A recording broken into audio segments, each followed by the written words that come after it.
Allah yang kita sembah adalah Allah yang hidup. Dia bukanlah Allah orang yang mati, tetapi Dia adalah Allah orang hidup. Dia adalah Allah yang maha besar dan dahsyat, mengatasi segala Allah. Sesungguhnya Dia adalah Allah yang peduli dalam kehidupan dan penghidupan kita pribadi lepas pribadi. Karena bagi Allah setiap kita sangatlah berharga.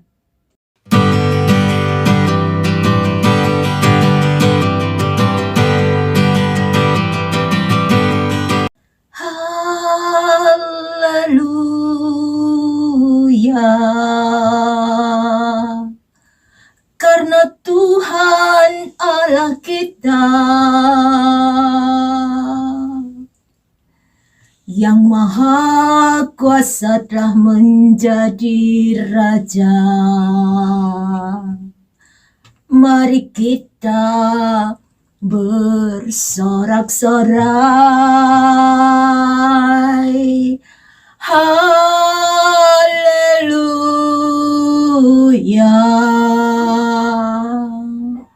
Perkawinan anak domba telah tiba. Pengantinnya telah siap sedia. Mari muliakan Dia. Salam, salam sejahtera di dalam nama Tuhan Yesus Kristus. Bapak Ibu saudaraku sekalian, senang sekali saya bisa berjumpa lagi pada hari ini dalam acara khotbah online yang saya beri tema Yerusalem, lihatlah Rajamu, bagian yang ke-12. Ayat pembacaan firman Tuhan saya ambil di dalam 1 Korintus 15 ayat yang ke-58. Karena itu, saudara-saudaraku yang kekasih, giatlah selalu dalam pekerjaan Tuhan, sebab kamu tahu bahwa dalam bersekutuan dengan Tuhan, jerih payahmu tidak sia-sia. Allah yang kita sembah adalah Allah yang hidup. Dia bukanlah Allah orang yang mati, tetapi Dia adalah Allah orang hidup. Dia adalah Allah yang maha besar dan dahsyat, mengatasi segala Allah. Sesungguhnya Dia adalah Allah yang peduli dalam kehidupan dan penghidupan kita pribadi lepas pribadi. Karena bagi Allah setiap kita sangatlah berharga. Tidak saja sewaktu kita hidup di dalam dunia ini, tetapi setelah kita meninggal dunia, kita tetaplah sangat berharga bagi Allah. Karena kita adalah orang-orang kepunyaan Allah sendiri. Mungkin saat ini kita tidak dihargai oleh manusia. Kita dipandang rendah, dipandang hina, karena mungkin kita miskin secara materi dan lain sebagainya. Tetapi ketahuilah saudara, di sorga ada Allah yang sangat peduli dengan kita. Dia senantiasa mengasihi dan menyayangi kita, sama seperti seorang ayah menyayangi anak-anaknya. Allah tidak sama dengan manusia yang memandang muka, yang pilih kasih dengan sesamanya. Tapi Allah Bapa kita di sorga, Dia setia dan adil adanya. Dia tidak pernah memandang muka, karena bukan yang dilihat manusia yang dilihat Allah. Allah melihat kita sampai pada kedalaman hati kita, jauh dari kita mengenal diri kita sendiri. Allah Bapa di sorga sangat mengenal kita, jalan-jalan kehidupan kita. Bahkan sejak kita berada di dalam kandungan ibu kita, Allah sudah mengetahui siapa kita, akan jadi apa kita nanti dan masa depan kita. Allah mengetahui semuanya, karena semuanya itu terbuka dan tidak ada yang tersembunyi bagi Allah. Ketika Paulus yang waktu itu namanya adalah Saulus, dengan segala kekuasaan yang penuh dari imam besar dan dengan hati yang berkobar-kobar, hendak mengancam dan membunuh murid Tuhan. Tetapi di tengah jalan, dalam perjalanannya ke Damsyik, Tiba-tiba cahaya memancar dari langit mengelilingi dia, dan Saulus rebah ke tanah. Dan kedengaranlah oleh Saulus suatu suara yang berkata, "Saulus, Saulus, mengapakah engkau menganiaya aku?" Jawab Saulus, "Siapakah engkau Tuhan?" Katanya, "Akulah Yesus yang kau aniaya itu. Tetapi bangunlah dan pergilah ke dalam kota. Di sana akan dikatakan kepadamu apa yang harus kau perbuat."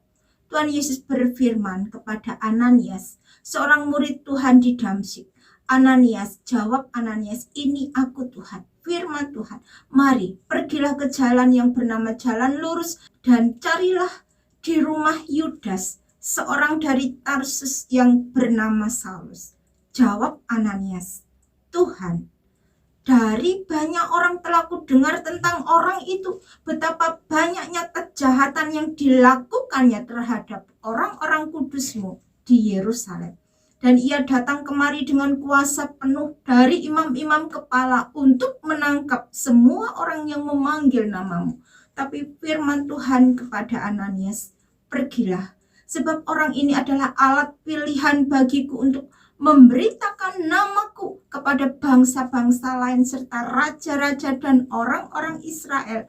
Aku sendiri akan menunjukkan kepadanya betapa banyak penderitaan yang harus ia tanggung oleh karena namaku." Di sini bisa kita tarik suatu kesimpulan dalam peristiwa yang dialami Saulus ini, bahwa Allah mengetahui apapun yang kita perbuat di dalam dunia ini. Dan apabila kita bertindak keras, menganiaya, bahkan membunuh murid-murid Tuhan, orang-orang yang percaya kepada Yesus Kristus, sesungguhnya dia tidak saja berbuat kepada sesama kita, tapi dia telah bertindak melawan Tuhan. Sama seperti yang dikatakan Yesus Kristus tentang penghakiman terakhir.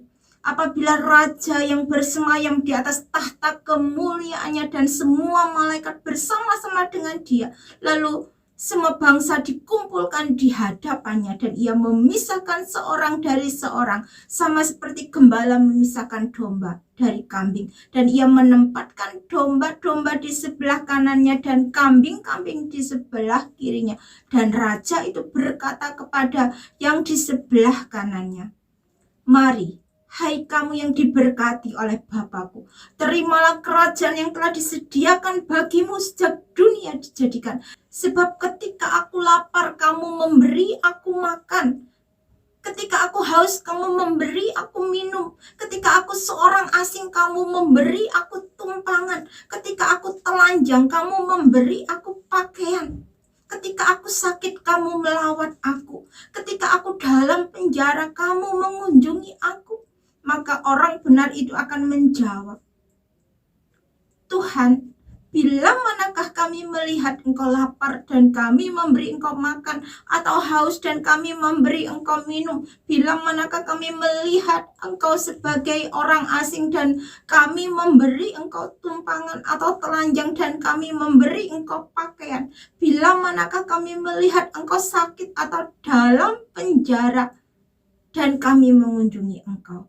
Dan raja itu menjawab mereka, "Aku berkata kepadamu, sesungguhnya segala sesuatu yang kamu lakukan untuk salah seorang dari saudaraku yang paling hina ini, kamu telah melakukannya untuk aku." Dan ia akan berkata kepada yang di sebelah kirinya, "Enyahlah dari hadapanku, hai kamu orang-orang terkutuk, enyahlah ke dalam api yang kekal yang telah sedia untuk iblis dan malaikat-malaikatnya. Sebab ketika aku lapar, kamu tidak memberi aku makan. Ketika aku haus, kamu tidak memberi aku minum. Ketika aku seorang asing, kamu tidak memberi aku tumpangan. Ketika aku telanjang, kamu tidak memberi aku pakaian. Ketika aku sakit dan dalam penjara, kamu tidak melawat aku."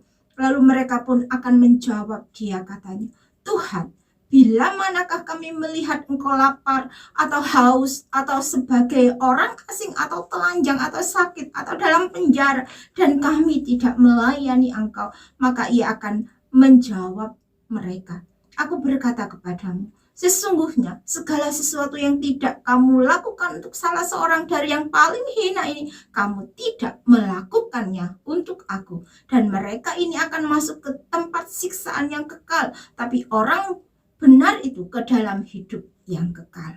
Memang keselamatan yang kita terima dari Allah itu gratis tanpa bayar, karena Allah tahu tidak ada seorang pun yang mampu membayar harga keselamatan, sehingga Allah memberikan kepada kita manusia pengganti, yaitu Yesus Kristus.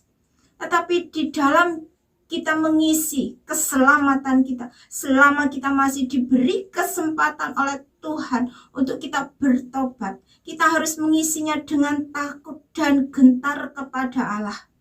Dan untuk kita mencapai kerajaan Allah, untuk kita mencapai garis akhir, garis finish, ada harga yang harus kita bayar.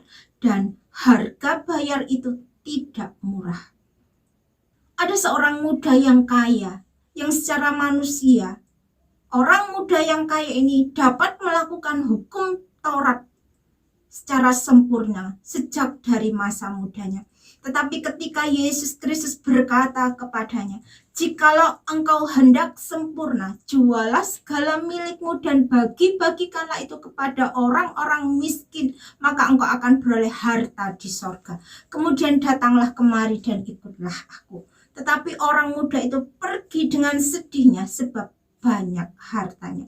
Dengan kata lain, orang muda ini tidak berani membayar harganya. Kata Yesus kepada murid-muridnya, "Sesungguhnya sukar sekali seorang kaya masuk ke dalam kerajaan sorga. Lebih mudah seekor unta masuk ke dalam lubang jarum daripada seorang kaya masuk ke dalam kerajaan sorga." Kata Yesus, "Masuklah melalui pintu yang sesak itu, karena lebarlah pintu dan luaslah jalan yang menuju kepada kebinasaan, dan banyak orang yang masuk melaluinya." Kalau Yesus Kristus telah menang melawan iblis, Yesus Kristus telah menyerang kerajaan iblis dengan cara melayani, memberitakan kerajaan Allah dengan kuasa, mujizat-mujizat, menolong membebaskan manusia dari segala penderitaan jasmani, yaitu sakit, penyakit, dan kematian, dan memanggil semua orang datang kepadanya agar manusia berbalik dan bertobat, percaya dan menerimanya bahwa Yesus Kristus adalah Tuhan dan Juru Selamat secara pribadi. Karena sesungguhnya Yesus Kristus adalah firman Allah. Firman Allah adalah seorang pribadi, yaitu pribadi Allah sendiri. Tetapi sekalipun dia adalah Allah, Yesus Kristus tidak mempertahankan kealahannya sebagai milik yang harus dipertahankan, melainkan telah mengosongkan dirinya sendiri dan mengambil rupa seorang hamba dan menjadi sama seperti manusia. Dan dalam keadaannya sebagai manusia, ia telah merendahkan dirinya dan taat sampai mati, bahkan sampai mati di atas kayu salib. Inilah harga bayar yang sudah Tuhan Yesus korbankan untuk penebusan dosa-dosa kita manusia. Itulah sebabnya Allah sangat meninggikan dia dan mengaruniakan kepadanya nama di atas segala nama, supaya dalam nama Yesus bertekuk lutut segala yang ada di langit dan yang ada di atas bumi dan yang ada di bawah bumi, dan segala lidah mengaku Yesus Kristus adalah Tuhan bagi kemuliaan Allah Bapa. Kalau dahulu kita adalah seteru Allah, kita telah terpisah dengan Allah, tetapi sekarang melalui iman percaya kita kepada Yesus Kristus, kita telah diperdamaikan dengan Allah. Kita telah dipersatukan lagi dengan Allah, sama seperti Allah Bapa dan Yesus Kristus adalah satu. Dan suatu saat nanti, pada waktu dan hari yang sudah ditentukan oleh Allah sendiri, bahwa Yesus Kristus akan datang kembali ke dalam dunia ini untuk menjemput kita, orang-orang tebusannya di atas awan-awan, dan kejadiannya hanya dalam sekejap mata. Demikianlah kita akan selama-lamanya bersama-sama dengan Allah Bapa kita di sorga. Dia akan menjadi Allah kita dan kita akan menjadi umatnya. 1 Korintus 15 ayat 51 sampai 57. Sesungguhnya aku menyatakan kepadamu suatu rahasia. Kita tidak akan mati semuanya, tetapi kita semuanya akan diubah dalam sekejap mata pada waktu bunyi nafiri yang terakhir. Sebab nafiri akan berbunyi dan orang-orang mati akan dibangkitkan dalam keadaan yang tidak dapat binasa, dan kita semua akan diubah. Karena yang dapat binasa ini harus mengenakan yang tidak dapat binasa, dan yang dapat mati ini harus mengenakan yang tidak dapat mati. Dan sesudah yang dapat binasa ini mengenakan yang tidak dapat binasa, dan yang dapat mati ini mengenakan yang tidak dapat mati, maka genaplah firman Tuhan yang tertulis, maut telah ditelan dalam kemenangan. Hai maut, di manakah sengatmu? Sengat maut ialah dosa, dan hukum dosa ialah hukum Taurat. Tapi syukur kepada Allah yang telah memberikan kepada kita kemenangan oleh Yesus Kristus Tuhan kita. Amin. Kiranya firman Tuhan boleh menjadi berkat dan kekuatan bagi kita sekalian. Jangan lupa untuk like, comment, share, dan subscribe, serta nyalakan loncengnya dan tekan tombol gabung untuk mendapatkan akses VIP. Sampai jumpa pada video selanjutnya. Tuhan memberkati. Orang yang duduk dalam lindungan yang maha tinggi dan bermalam dalam naungan yang maha kuasa,